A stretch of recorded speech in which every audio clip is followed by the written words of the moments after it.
moving on to a player that I really want to highlight this episode, that's Jalen Green. So yesterday he scored 36 points in a win against the Spurs. However, he's had a great start to the year. You know, there was that stretch at the end of last season where he looked like the best player in the league for 2 weeks. You know, he was averaging 28 points on elite shooting. And while that shooting, he would have been the greatest three-point shooter of all time if he sustained that. While that level of beyond the arc shooting would have been just insane and not really sustainable, right? He's been really good to start this year. He's averaging 28.8 points a night. And typically stats are inflated at the start of the year because just, you know, as we go on in the season, guys are going to have some bad games and that's going to bring the production down. However, I think that there are major signs that this maybe doesn't continue at this rate this year for him to be, you know, a 29 point per game scorer. I think he could very well be a 25, 26 point per game scorer for the Houston Rockets this season. I would love to see that because Jalen Green is a guy that has really, his progression has not been linear in this league whatsoever.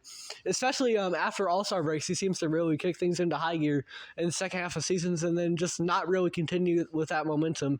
We saw with his rookie year, he was averaging like 9 and he ended up averaging 17. And then the next year, he was pretty inefficient and then he started picking things up again after the All-Star break. And then the year when Fred VanVleet and Dylan Brooks came in, I thought he was going to be really good. I thought his production might take a dip, but I thought that his efficiency would rise and his impact as a player would rise because he's playing with some actual structure now, and it really didn't until the very final stretch of last year. But now he's actually carrying over what he did last year to this year, and it's looked really good. Now, in terms of his archetype as a player, Jalen Green doesn't have the highest ceiling in terms of being a winning player as just kind of the score-first guy. You don't see a lot of score-first guys lead a team to a championship, you know. You've got to be a little bit more multifaceted than that. Guys like Jason Tatum and Nikola Jokic, it's very rare that you see that, especially in the modern league. However, that he can still bring a lot of value to a team, and just to see him develop into a great NBA player, I would love to see that for Jalen Green.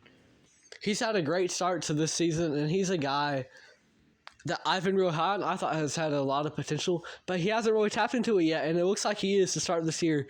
So good on Jalen Green. I don't know that this 28.8 points per game is going to continue this season, but he has all the tools to be a top scorer in this league for sure. He just needs to work on that shooting a little bit and refine his game. That's always been the thing with him, and it looks like he's really turning a corner.